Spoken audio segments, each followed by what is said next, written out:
Lumière sur un talent de notre région, c'est Elsa Pulse. Cette jeune chanteuse originaire d'Orgelès dans le Jura a fait sa première scène au tremplin Zig de Plénoiseau en 2013. Depuis quelques années installée en Belgique, elle a tenté l'aventure The Voice là-bas et elle est allée jusqu'en demi-finale. Comment a-t-elle vécu l'aventure? On va lui demander tout de suite. Bonjour Elsa.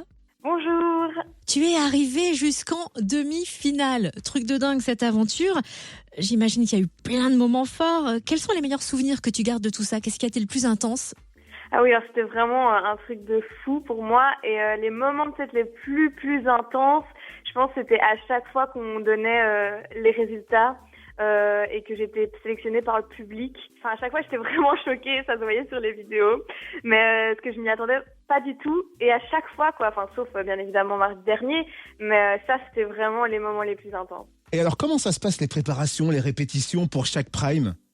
Alors c'est des grosses préparations, surtout que là c'était vraiment un mois où toutes les semaines ça s'enchaînait de semaine en semaine, donc on avait très peu de temps, donc c'est très intense, donc c'est 3-4 répétitions par semaine, plus une répétition aussi la veille, donc en général c'est vraiment des répétitions sur scène pour voir si avec les musiciens ça colle bien, puis c'est une répétition avec pour voir les caméras où elles se placent, pouvoir jouer avec elles.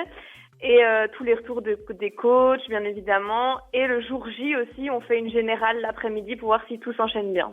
Alors on a évoqué tout à l'heure rapidement les moments forts, mais quand même, tu as chanté avec Kenji. Comment c'était? Oui, c'est super cool. Kenji est très gentil. Après, ce qui est dommage avec le Covid, c'est qu'on nous laisse très peu de temps et on peut pas beaucoup voir grand monde. Avec les mesures de sécurité, mais vraiment quelqu'un de très chouette. Et c'est vrai que sur le moment, on s'en rend pas compte. Puis après, on voit la vidéo, on fait « Ok, j'ai chanté avec Kenji, tout va bien. » C'était cool. Est-ce que cette aventure, cette expérience t'a permis de nouer des contacts pour la suite? Qu'est-ce que ça a changé pour toi?